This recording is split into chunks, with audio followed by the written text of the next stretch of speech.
നമ്മൾ code of owner പറഞ്ഞുകൊണ്ടാണ്.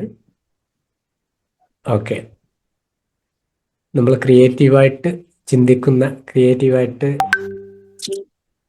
ചെയ്യാൻ ആഗ്രഹിക്കുന്ന ഒരു പറ്റം ആളുകളുടെ ഒരു കൂട്ടായ്മ, അതാണ് feel good and creative Bloom's hub എന്ന ഈ ഒരു കൂട്ടായ്മ. ഇതിൽ നമുക്ക് വളരെ പ്രധാനപ്പെട്ട ഒരു കാര്യമാണ് ഇൻകം ഉണ്ടാക്കുക എന്നുള്ളത്. പക്ഷെ എല്ലാവരും ഇൻകം ജനറേറ്റ് ചെയ്യുക എന്നുള്ള ആഗ്രഹത്തിൽ മാത്രമല്ല ഈ ഒരു കമ്മ്യൂണിറ്റിയിൽ ജോയിൻ ചെയ്തിട്ടുള്ളത്. നമുക്ക് സന്തോഷം വേണം, അതേപോലെ തന്നെ നമുക്ക് പോസിറ്റീവായിട്ടുള്ള ഒരു കാര്യത്തിൽ എൻഗേജ്ഡ് ആയിരിക്കണം. മാത്രമല്ല നമ്മുടെ ലിവിങ് സ്പേസ്, അതേപോലെ തന്നെ നമ്മുടെ ആയിരിക്കുന്ന ഇടങ്ങളെ വളരെ മനോഹരമായിട്ട് ഡെക്കറേറ്റ് ചെയ്യാനൊക്കെ നമുക്ക് തന്നെ സാധിക്കണം. ഇനി ഒരുപക്ഷെ നമ്മുടെ വീട് തന്നെ അലങ്കരിക്കുക എന്നുള്ളത്, നമ്മളിപ്പോൾ ഇന്റീരിയർ ഡെക്കറേഷൻ എന്നൊക്കെ പറയുന്നത്, നമ്മളിപ്പം പറയുന്നത് എന്താണ്, കബഡുകളും അതേപോലെ തന്നെ അലമാരകളും സോഫ സെറ്റ്, ഇത്തരം കാര്യങ്ങൾക്കാണ് ഇന്റീരിയർ ഡെക്കറേഷൻ എന്ന് പറയുന്നത്. യഥാർത്ഥത്തിൽ ഇന്റീരിയർ എന്ന് പറയുന്നത് തന്നെ നമുക്ക് മനോഹരമായിട്ട് നമുക്ക് വിശ്രമിക്കാനുള്ള ഒരിടം, അതും നമുക്ക് സന്തോഷത്തോടു കൂടി നമുക്ക് ഏതൊരു കാര്യത്തിലേക്ക് ഏർപ്പെടുന്ന സമയത്തും അതൊരു പോസിറ്റീവ് എനർജി തരുന്ന ഒരു ഇടമാക്കി നമ്മുടെ ഇടങ്ങളെ മാറ്റുക എന്നുള്ളതാണ് യഥാർത്ഥത്തിൽ. അതിന് ഇണങ്ങുന്ന രീതിയിലേക്ക് നമ്മുടെ ഇടങ്ങളെ മാറ്റുക. അപ്പൊ ഇതൊക്കെ നമുക്ക് പണത്തേക്കാൾ അധികം നമുക്ക് ബെനിഫിറ്റ് തരുന്ന ഒരു കാര്യമാണ്. ഇതിലേക്കൊക്കെ നമുക്ക് പതിയെ പതിയെ ഇത്തരം കാര്യങ്ങളിലൊക്കെ പോവുകയും ഇതിലൂടെ നമ്മുടെ ഏറ്റവും നമുക്ക് വേണ്ട ഒരു കാര്യം നമുക്ക് ആരോഗ്യമാണ്. ഏറ്റവും മൂല്യവത്തായ കാര്യം ആരോഗ്യമാണ്. ആരോഗ്യമുണ്ടെങ്കിൽ ബാക്കി കാര്യങ്ങളൊക്കെ നമുക്ക് ഉണ്ടാക്കിയെടുക്കാം.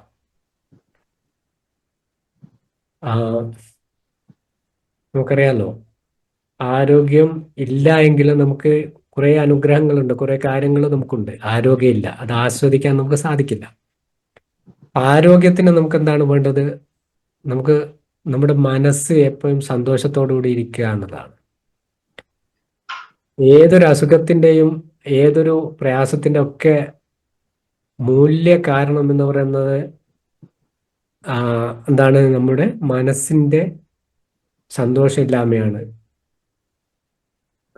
എന്നാലേ നമുക്ക് ഏറെ മനസ്സിന് സന്തോഷം കൊണ്ടു തരുന്ന ഒരു കാര്യമാണ് പൂക്കള്. അപ്പൊ പതിയെ നമ്മുടെ നമുക്കറിയാലോ, എല്ലാ സ്ഥലത്തും നമുക്ക് ജീവിക്കാൻ പറ്റില്ല. ഉദാഹരണത്തിന് നമ്മുടെ ഒരു റൂം എന്ന് പറയുന്നത് വളരെ എന്താണ്, ഇപ്പൊ നമ്മളെ ഒരു റൂമില് എല്ലാ ചുമരുകൾക്കും ഡാർക്ക്, അതല്ലെങ്കിൽ ഫ്ലാഷ് റെഡ് കളർ അടിച്ചിരിക്കുന്ന റൂമില് നമുക്ക് വാതിൽ അടച്ചിട്ട് 5 മിനിറ്റ് പോലും ഇരിക്കാൻ സാധിക്കില്ല.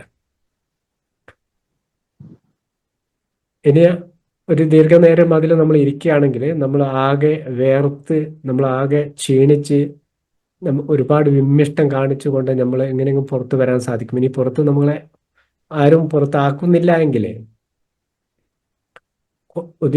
വലിയൊരു സമയം നമുക്ക് അവിടെ ഇരിക്കാനും അതേപോലെ തന്നെ നമ്മുടെ ആരോഗ്യത്തോടു കൂടി നമുക്ക് അവിടുന്ന് ശ്വസിക്കാനൊക്കെ പറ്റാത്ത രീതിയിൽ നമ്മൾ വിമ്മിഷ്ടം കാണിക്കും. പിന്നീട് ഒരുപക്ഷെ നമ്മുടെ ജീവൻ തന്നെ അപായത്തിലാവുന്ന രീതിയിലേക്ക് നമ്മൾ മാറാനൊക്കെ സാധ്യതയുണ്ട്. അത്രയും നമുക്ക് പ്രയാസം വരുന്ന ഒരു കാര്യം തന്നെയാണ്. അത്രയും എന്താണ്, നമുക്ക് ഫ്ലാഷ് ആയിട്ടുള്ള ഒരു റെഡ് കളർ റൂമിൽ നമ്മൾ ഇരുന്നാൽ. എന്നാൽ അതേ റൂം തന്നെ ഒരു നാച്ചുറൽ ഗ്രീന് ആണ് നമ്മൾ അതിലേക്ക് വെക്കുന്നതെങ്കിൽ, അതെങ്കിൽ ചുറ്റുപാടും എല്ലാ ചുമരുകളും നാച്ചുറൽ ഗ്രീൻ ആണെങ്കിൽ നമുക്ക് എത്രയും സമയം അതിൽ ഇരിക്കാൻ സാധിക്കും. അവിടെ നമുക്ക് കിട്ടുന്നത് ഒരു കൂൾ ഫീലിംഗ് ആണ്. വാതിൽ അടച്ചിരുന്നാൽ തന്നെ നമുക്കൊരു കൂൾ ഫീലിംഗ് ആണ് വരുന്നത്. എന്തുകൊണ്ടാണ് വ്യത്യാസം എന്ന് ചോദിച്ചാൽ, രണ്ടും രണ്ട് ഫീൽ തരുന്നു എന്നതാണ്. ഇത് തന്നെയാണ് നമ്മുടെ വീട് എന്ന് പറയുന്നത്. നമ്മളേറെ നമ്മുടെ ജീവിതത്തിലെ ഏറ്റവും കൂടുതൽ നമ്മൾ ഉപയോഗപ്പെടുത്തുന്ന സ്ഥലം നമ്മുടെ വീടാണ്. അതും നമ്മൾ വിശ്രമിക്കാൻ വേണ്ടിയിട്ടും നമുക്ക് സമാധാനത്തോടു കൂടി ഇരിക്കാൻ വേണ്ടിയിട്ടാണ്. ഇവിടെയാണ് നമ്മൾ മനോഹരമാക്കിയിരിക്കുന്ന സമയത്ത് നമ്മൾ ഡെക്കറേറ്റ് ചെയ്യുന്നത്. അതല്ലെങ്കിൽ നമ്മുടെ സാമ്പത്തികത്തിനും നമ്മുടെ സൗകര്യത്തിനൊക്കെ അനുസരിച്ച് നമ്മൾ അവിടെയൊക്കെ മാറ്റങ്ങൾ വരുത്തുകയാണെങ്കിൽ, നമുക്ക് കണ്ണിനിമ്പം തരുന്ന രീതിയിലുള്ള ക്രിയേറ്റിവിറ്റി നമ്മൾ ഉണ്ടാക്കുകയാണെങ്കിൽ, അവിടെ നമുക്ക് ആവശ്യമുള്ള ആ ഹോർമോണുകൾ ഉൽപ്പാദിപ്പിക്കപ്പെടുകയും നമ്മൾ സന്തോഷത്തോടെ ഇരിക്കുകയും ചെയ്യും. അപ്പം ഇതൊക്കെ നമ്മുടെ ഒരു മോട്ടീവാണ്, ഇതിലേക്കൊക്കെ നമ്മൾ പോവുക എന്നുള്ളത്. ആദ്യമായിട്ട് നമ്മൾ കോഡ് ഓഫ് ഓണർ പറഞ്ഞുകൊണ്ട് തന്നെ ഇന്നത്തെ മീറ്റിംഗ് നമുക്ക് തുടങ്ങാം. ക്രിയേറ്റിവിറ്റിയാണ് നമ്മുടെ ഒന്നാമത്തെ നമ്മുടെ ഫോക്കസ് എന്ന് പറഞ്ഞാൽ. ക്രിയേറ്റിവിറ്റി നമ്മൾ എന്താണ്, നമ്മൾ എപ്പോഴും ക്രിയേറ്റീവായിട്ട് നമ്മൾ ചിന്തിക്കുക എന്നുള്ളതാണ്. അത് ചെയ്യുക എന്നുള്ളതിലപ്പുറം നമ്മൾ ചിന്തിക്കുക എന്നുള്ളതാണ്. നമ്മളൊരു കാര്യം കാണുമ്പോൾ അതെങ്ങനെ എനിക്ക് ഒരു ബൊക്കെ ആക്കി മാറ്റാം, ഒരു അറേഞ്ച്മെന്റ് ആക്കി മാറ്റാം, അതല്ലെങ്കിൽ ആ ഒരു ഇടത്തെ എങ്ങനെ വളരെ മനോഹരമാക്കി മാറ്റിയെടുക്കാം എന്നുള്ളത് നമ്മൾ ചിന്തിച്ചുകൊണ്ടേയിരിക്കുകയാണ്.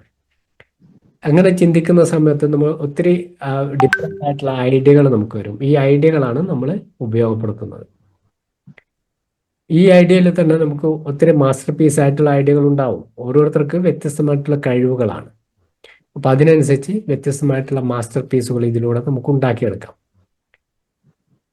അപ്പൊ അത് പതിയെ പതിയെ നമുക്ക് കിട്ടുന്ന ഒരു നേട്ടമാണ്. അതിൽ നമ്മൾ എന്താണ് സ്പീഡായിട്ട് പോവുക, അതല്ലെങ്കിൽ നമ്മൾ ഒത്തിരി ഒത്തിരി ഹാർഡ് വർക്ക് ചെയ്യാന്നുള്ളതല്ല. ഇത് നമ്മളിപ്പോൾ ചിന്തിച്ചുകൊണ്ടേ ഇരിക്കുക എന്നുള്ളത്. ഒരു പൂവ് കണ്ടാൽ, അതല്ലെങ്കിൽ ഒരു മനോഹരമായിട്ട് ഇടം കണ്ടു കഴിഞ്ഞാൽ എങ്ങനെ മനോഹരമാക്കാം, അതല്ലെങ്കിൽ അതിനെ എങ്ങനെ ക്രിയേറ്റീവായി മാറ്റിയെടുക്കാം എന്നൊക്കെ നമ്മൾ ചിന്തിക്കുന്നതിനനുസരിച്ച് നമ്മൾ ഓരോ കാര്യങ്ങൾ പ്രവർത്തിക്കുന്നു എന്നുള്ളതാണ്. ആ പ്രവർത്തനം ആണ് പിന്നീട് നമുക്കും അതേപോലെ ഏതൊരാൾക്കും. കാരണം ഈ പൂവിന്റെ മേഖല, അതല്ലെങ്കിൽ ഒരു ഡിസൈൻ എന്ന് പറയുന്നത്, അല്ലെങ്കിൽ ഒരു ഡെക്കറേഷൻ എന്ന് പറയുന്നത് ആരും ഇഷ്ടപ്പെടുന്ന ഒരു കാര്യമാണ്. അപ്പൊ അതിലേക്ക് നമ്മൾ പോകുക എന്നുള്ളതാണ്. രണ്ടാമത് എംപവർമെന്റ് ആണ്. നമ്മൾ lift others as you rise, നമ്മൾ ഉയർന്നതുപോലെ മറ്റുള്ളവരെ ഉയർത്തുക. ഇതിനോട് ഇഷ്ടമുള്ള താല്പര്യമുള്ള ഓരോരുത്തരെയും നമ്മൾ സഹായിച്ചുകൊണ്ടേയിരിക്കുകയാണ്. പിന്നെ ഇന്നവേഷൻ ആണ്. ഇന്നവേഷൻ എന്ന് പറയുന്നത് നമ്മൾ എപ്പോഴും നമ്മളുടെ ഉള്ളിൽ ഒരു ക്യൂരിയോസിറ്റി ഉണ്ടാവും. നമ്മൾ ഇപ്പോൾ ഒരു പ്രോഡക്റ്റ് നമ്മൾ ഇന്ന് ഉണ്ടാക്കി കഴിഞ്ഞാൽ അത് നാളെ നമുക്ക് വ്യത്യസ്തമായിട്ട് മറ്റൊരു പ്രോഡക്റ്റ് ആക്കി നമുക്ക് വളരെ മനോഹരമായിട്ട് ഉണ്ടാക്കിയെടുക്കാം. അങ്ങനെ വിവിധ തരങ്ങൾ നമ്മളത് വ്യത്യസ്തമായിട്ടുള്ള പല പാറ്റേണുകളൊക്കെ പരിശോധിക്കുന്ന സമയത്ത് നമുക്ക് പുതിയ പുതിയ ഇന്നോവേഷൻ, പുതിയ പുതിയ ഐഡിയാസുകൾ നമുക്ക് വരും. അതായിട്ടാണ് ഒരു ഇന്നോവേറ്റീവ് ആയിട്ടുള്ള പ്രോഡക്റ്റ് ആയിട്ട് നമുക്ക് മാറ്റാൻ സാധിക്കും.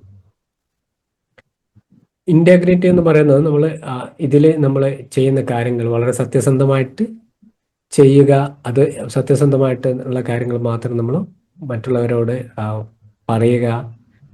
മറ്റുള്ളവർ ഇപ്പോൾ നമ്മളിപ്പോൾ ഇവിടെ ഉപയോഗിക്കുന്ന ഒരു എന്താണ് ഒരു മെറ്റീരിയലോ അതല്ലെങ്കിൽ ഒരു ടൂളോ എന്ത് തന്നെയാണെങ്കിലും സത്യസന്ധ മറ്റുള്ളവർക്ക് ഷെയർ ചെയ്യാന്നുള്ളത്.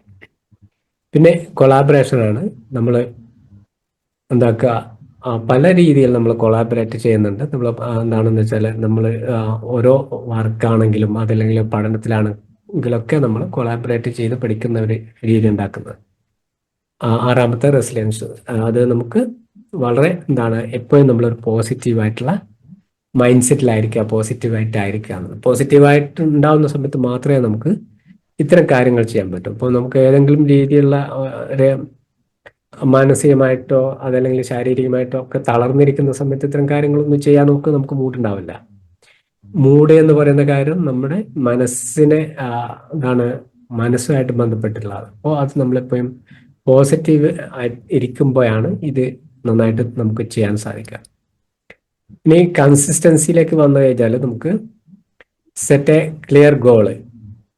നമ്മൾ കൃത്യമായിട്ട് ഒരു ഗോള് സെറ്റ് ചെയ്തുകൊണ്ട് അതിലേക്ക് വർക്ക് ചെയ്യണം. ഈ ഗോള് സെറ്റ് ചെയ്യാന്ന് പറയുന്നത്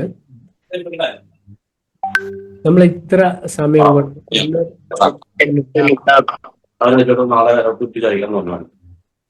ഹലോ ഓക്കെ, ഇന്നേ സമയം കൊണ്ട് ഇത്ര കാര്യങ്ങൾ നമ്മൾ ചെയ്തെടുക്കും എന്നുള്ളത് ഒരു ഗോൾ സെറ്റ് ചെയ്യുക എന്നുള്ളതാണ്. അതല്ലെങ്കിൽ ഇന്നൊരു അച്ചീവ്മെന്റ് നാം ഉണ്ടാക്കിയെടുക്കും. രണ്ടാമത്തെ ക്രിയേറ്റീവ് ലേണിംഗ് റുട്ടീനാണ്. നമ്മൾ നിരന്തരം ചെയ്തു നോക്കുക എന്നുള്ളതാണ്. മറ്റ് ഒരാളുടെ ഫോഴ്സ് ഇല്ലാതെയോ മറ്റൊരാളുടെ ഒരു നിർബന്ധം ഇല്ലാത്ത രീതിയിൽ തന്നെ നമുക്ക് സ്വന്തമായിട്ട് നമ്മുടെ ഉള്ളിൽ നിന്ന് ഇന്നറായിട്ടുള്ള ഒരു ക്രിയേറ്റീവ് മോട്ടീവ് നമ്മുടെ ഉള്ളിൽ ഉണ്ടായിരിക്കണം. അപ്പോൾ എന്ന് വെച്ചാൽ നമ്മൾ നിരന്തരം അത് ചെയ്തു നോക്കും. നിരന്തരം ചെയ്തു നോക്കുമ്പോഴാണ് നമുക്ക് ഒരു കാര്യത്തിൽ നമ്മൾ നമുക്ക് കോൺഫിഡൻ്റ് ഉണ്ടാവുള്ളൂ, അതിൽ നമുക്ക് മാസ്റ്റർ ആവുള്ളൂ. ഇപ്പം പ്രാക്ടീസ് വിത്ത് പേർപ്പസ് എന്നുള്ള, നമ്മളിപ്പോൾ എന്തെങ്കിലും ഒരു കാര്യം ചെയ്യാനും നമുക്ക് ഉള്ളിലൊരു ആഗ്രഹം വേണം, അതിനൊരു ആവശ്യം നമ്മൾ കണക്കാക്കണം. ഒരുപക്ഷെ നമുക്ക് ഇതിലൂടെ ഒരു പണം ഉണ്ടാക്കുന്നതായിരിക്കാം, അതല്ലെങ്കിൽ നമ്മുടെ ഇപ്പം ഇപ്പം ഇതിൽ തന്നെ പഠിക്കുന്ന ഒരു മേഡം ചെയ്തിരിക്കുന്നത് അവളുടെ മകളുടെ കല്യാണത്തിന് ബ്രൈഡൽ ബൊക്കെ സ്വന്തമായിട്ട് ഉണ്ടാക്കാവുന്ന ഒരു മോട്ടീവിലായിരുന്നു. അപ്പോൾ അതിന് വേണ്ടിയിട്ടാണ്, അതൊരു പേർപ്പസ് ആണ്. അതേപോലെ നമുക്ക് ഇപ്പോൾ എനിക്ക് സ്വന്തമായിട്ട് മറ്റാരെയും ഡിപ്പെൻഡ് ചെയ്യാതെ എനിക്ക് ആവശ്യമുള്ള ഒരു പണം ഉണ്ടാക്കാൻ ഈ ഒരു മേഖല ഉപയോഗപ്പെടുത്തണം എന്നുള്ളത് ഒരു ഒരു പേർപ്പസ് ആണ്. അങ്ങനെ പല രീതിയിലുള്ള നമുക്കൊരു ആവശ്യം മനസ്സിലാക്കിക്കൊണ്ട് ഇത് ചെയ്യുന്ന സമയത്ത് കൃത്യമായിട്ട് നമുക്കത് മുന്നോട്ട് കൊണ്ടുപോകാൻ സാധിക്കും. പിന്നെ പ്രാക്ടീസ് വിത്ത് പിന്നെ സ്റ്റേ ഇൻസ്പയർഡ്. ഇപ്പോൾ നമ്മൾ സ്വന്തമായിട്ട് തന്നെ നമ്മുടെ ഇന്നർ മോട്ടീവായിട്ട് ഇപ്പോൾ ഇരിക്കുക എന്നുള്ളതാണ്. ജോയിൻ കമ്മ്യൂണിറ്റി, ഇതേപോലെയുള്ള അവസരങ്ങൾ കമ്മ്യൂണിറ്റി വിളിക്കുന്ന, ഇപ്പോൾ ഇത് വീക്കിലി നമ്മൾ ഈ ഒരു കാര്യം ഇത് നമ്മൾ വീണ്ടും വീണ്ടും ആവർത്തിക്കാനും അതേപോലെ തന്നെ നമുക്ക് പുതിയ പുതിയ അറിവുകൾ ലഭിക്കാനും മോട്ടിവേഷൻ കിട്ടാനൊക്കെയുള്ള ഒരു അവസരമാണ്. ഇങ്ങനെയുള്ള കമ്മ്യൂണിറ്റി ഗ്രൂപ്പിലൊക്കെ നമ്മൾ ജോയിൻ ചെയ്യുക. അഥവാ ഇത് സംബന്ധിച്ച് നമ്മളിപ്പോൾ ചെയ്തുകൊണ്ടിരിക്കുന്ന ഇതിലൊക്കെ ഇത് ഇപ്പം ഓർമ്മപ്പെടുത്തുന്ന ഇത്തരം ആക്ടിവിറ്റീസിൽ നമ്മൾ പങ്കെടുക്കണം. ട്രാക്ക് യുവർ പ്രോഗ്രസ്, നമ്മളെ പ്രോഗ്രസ് വിലയിരുത്തണം. നമ്മൾ എല്ലാ ദിവസവും 1-ാം ക്ലാസ്സിൽ തന്നെ ആയിരിക്കാൻ പറ്റില്ല.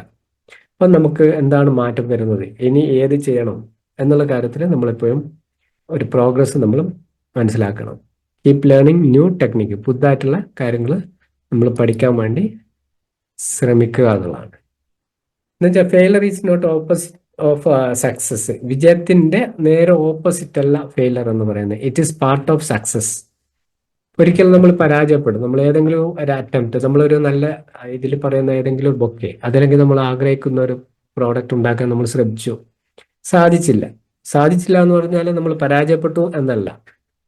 ആ സമയത്ത് നമ്മൾ കുറെ കാര്യങ്ങൾ ചെയ്യാൻ നമുക്ക് സാധിച്ചു, പക്ഷെ അത് കംപ്ലീറ്റ് ചെയ്യാനോ അത് ഫിനിഷിങ്ങിലെത്താനോ സാധിച്ചില്ല. അതല്ലെങ്കിൽ നമ്മൾ ആ ചെയ്ത കാര്യം അതേപോലെ ഉണ്ടാക്കാൻ നമുക്ക് സാധിച്ചില്ല. എന്നുവെച്ചാൽ നമ്മൾ കുറെ കാര്യം അതിൽ പഠിച്ചിട്ടുണ്ട്. ഇനി അടുത്ത ഭാഗം കൂടി പഠിച്ചു കഴിഞ്ഞാൽ നമുക്ക് അതുപോലുള്ള ഒരു കാര്യം നമുക്ക് ഉണ്ടാക്കാം. വീണ്ടും നമ്മൾ ശ്രമിക്കുകയാണെങ്കിൽ അതിനേക്കാൾ മനോഹരമായിട്ടുള്ളത് നമുക്ക് ഉണ്ടാക്കാൻ സാധിക്കും. അങ്ങനെ നമ്മൾ ഒരിക്കലും ഒരു പ്രാവശ്യമോ അതല്ലെങ്കിൽ 2 പ്രാവശ്യമോ നമുക്ക് ഏതെങ്കിലും രീതിയിലുള്ള പരാജയം വന്നു കഴിഞ്ഞാൽ അത് ഒരിക്കലും വിജയത്തിന്റെ ഓപ്പോസിറ്റ് അല്ല. അത് അതൊരു പാർട്ടാണ് പരാജയപ്പെടുക എന്നുള്ളത്. നമ്മൾ വീഴാതെ നടക്കാൻ പഠിക്കില്ല എന്ന് പറഞ്ഞത്. അതല്ലെങ്കിൽ നമുക്കിപ്പം ഏതൊരു വിജയിച്ച സംരംഭത്തിന്റെയും പിന്നിൽ ഒത്തിരി പരാജയങ്ങളും ഉണ്ടാവും. ആ പരാജയങ്ങൾ ഉള്ളവർക്ക് മാത്രമേ വീണ്ടും പരാജയപ്പെടാത്ത രീതിയിൽ വിജയിക്കാൻ സാധിക്കും. കാരണം കുറെ പഴുതുകൾ ഉണ്ടാവും. ഏത് സക്സസിന്റെ മുന്നിലും കുറെ പഴുതുകളുണ്ട്. ഈ പഴുതുകൾ അടച്ച് മുന്നോട്ട് പോകുമ്പോഴാണ് അത് നിലനിൽക്കുന്ന ഒരു സക്സസ് ആയിട്ട് മാറുന്നത്. അപ്പൊ അതുകൊണ്ട് തന്നെ നമുക്ക് പരാജയത്തെ ഒരിക്കലും നമ്മൾ ഭയപ്പെടേണ്ടതില്ല.